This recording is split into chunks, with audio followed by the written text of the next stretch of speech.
adea yane parai dau ya umati hari-hari hari keyane jadi tabale. Berada di selatan Pulau Sumbawa dan Flores, Sumba menjadi pulau yang sering disebut sebagai surga tersembunyi. Alamnya yang indah mulai dari hamparan padang savana luas hingga bukit yang nampak tak berujung. Namun wilayah ini juga dicirikan dengan iklim yang kering. Minimnya curah hujan dan sulitnya eksplorasi air tanah kerap terjadi akibat kondisi geologi yang cukup kompleks. Pulau Sumba secara keseluruhan dikategorikan sebagai kawasan karst karena penyusun utama wilayahnya adalah batu gamping atau kapur. Sulit rasanya untuk menghasilkan hortikultura yang baik.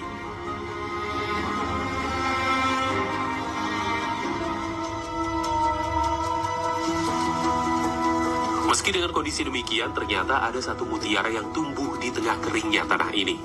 Ya, tanaman sorghum. Tepatnya berlokasi di Kabupaten Sumba Timur.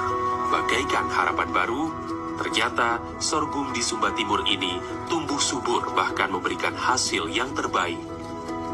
Sumba Timur yang berwilayah 60% dari keseluruhan Pulau Sumba mampu menghasilkan sorghum varietas unggul yang disebut Super 1. Batangnya lebih besar dan memiliki tingkat kemanisan lebih tinggi dibandingkan hasil panen daerah lainnya. Waktu saya kecil, saya udah makan sorghum. Karena kami hanya pegawai negeri yang punya beras natura dulu.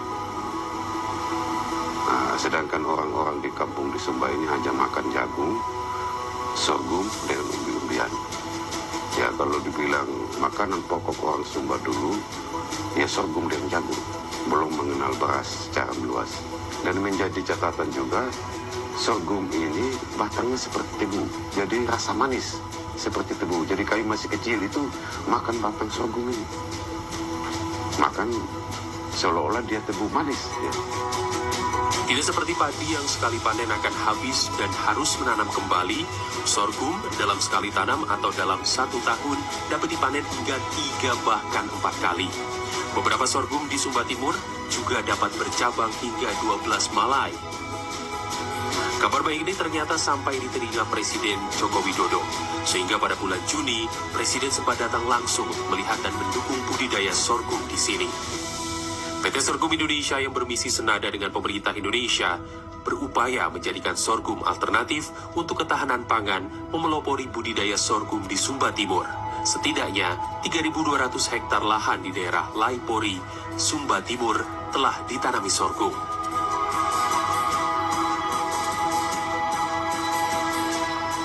Cara budidaya sorghum tidaklah rumit. Pertama, biji sorghum yang telah direndam air dan diberi anti semut ini dijemur beberapa saat sebelum siap tanam. Lahan sebelumnya juga harus dibersihkan dari bebatuan dan sisa-sisa pohon lebih dulu, kemudian dirotari atau digemburkan dan diberi pupuk dasar organik. Selanjutnya, membuat lubang tanam kurang lebih sedalam 5 cm. Jumlah benih yang ditanam dianjurkan 1 butir per lubang menggunakan alat yang telah dimodifikasi, sehingga mampu menanam tidak lebih dari 2 benih per lubangnya. Alat ini juga memberi jarak tanam antar lubang sekitar 20 cm. Adapun jumlah benih yang dibutuhkan 5 kg per hektarnya. Tidak butuh waktu lama, sorghum di Sumba Timur siap panen tahap pertama hanya dalam 82 hari.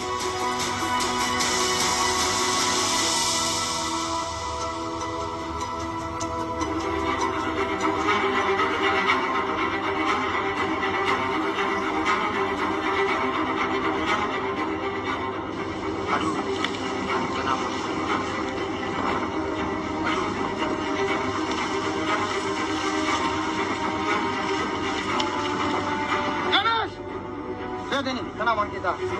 Sakit sapi.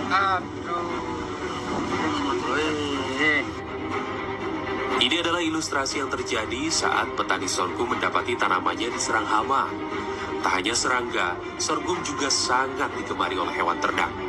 Terlebih hewan ternak masyarakat Sumba biasanya dilepas leluasa seperti sapi hingga kuda. Burung dan belalang menjadi ancaman utama. Sejak awal tahun 2022, serangan hama belalang mewabah di Sumba Timur karena ekosistem alam yang sedang terganggu.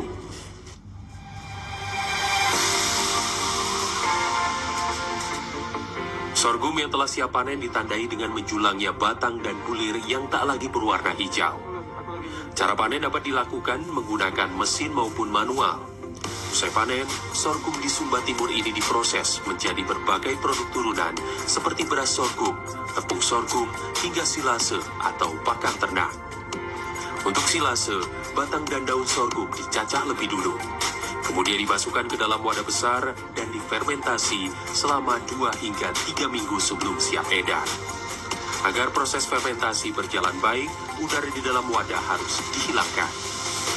Sementara untuk beras sorghum, bulir atau bijinya dirontokkan, kemudian disosong beberapa kali hingga lapisan kulit luarnya terpisah.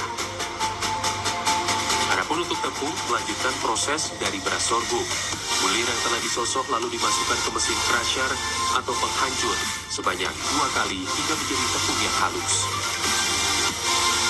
1 hektar itu hanya butuh 5 kilo paling banyak.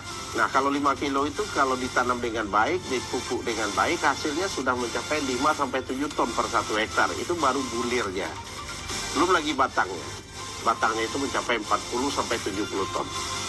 Kalau diameter batangnya itu 2-5 cm, itu udah pasti panennya 50 ton ke atas. Berarti artinya sekali panen bisa dapat 35-40 juta per sekali panen. Sekali tanam, panennya 3 kali. Nah, ini bedanya dengan tumbuhan lain. Padi tanam sekali, ulang lagi nanam, modal lagi. Kalau sorghum tidak. Sekali tanam, yang kedua gratis, yang ketiga gratis. Sebenarnya nilai jual sorghum di pasar cukup menjanjikan. Selain untuk substitusi pangan dalam negeri, sorghum dari Indonesia juga tengah diminati pasar luar negeri. Namun permasalahan suplai atau pasokan sorghum tanah air dinilai masih jauh dari cukup untuk memenuhi segala kebutuhan ini. Masalah sosialisasi kepada masyarakat dan para petani lokal mengenai budidaya sorghum disinyalir menjadi persoalan utama. Hal inilah yang menjadi alasan mengapa hilirisasi sorghum dalam negeri belum maksimal. Saat ini jumlah sorghum yang sudah tertanam di Indonesia mencapai 7.300 hektar, sementara untuk mewujudkan ketahanan pangan melalui sorghum yang mampu substitusi beras dan jagung, setidaknya butuh 3,5 juta hektar lahan sorghum. Bersama pemerintah, PTSI dan stakeholder lainnya terus berupaya memperluas budidaya sorghum di Indonesia. Sosialisasi kepada petani mengenai cara dan keuntungan budidaya sorghum terus digenjot melalui berbagai upaya. Salah satunya pembagian bibit gratis hingga sistem bagi hasil. Sosialisasi kepada masyarakat mengenai manfaat tanaman ini juga tak luput dari agenda. Usaha memang tak pernah mengkhianati hasil. Upaya yang telah dilakukan bersama mulai kelihatan hasilnya. Baru berjalan beberapa bulan, Alphonse, seorang petani sorghum di desa Kadungkul, Sumba Timur, mampu menjadikan sorghum sebagai sumber kehidupan baginya dan orang sekitar. Selain itu, pamor sorghum yang kian meningkat ternyata juga tengah diminati masyarakat di kota besar. Seperti apa kisahnya?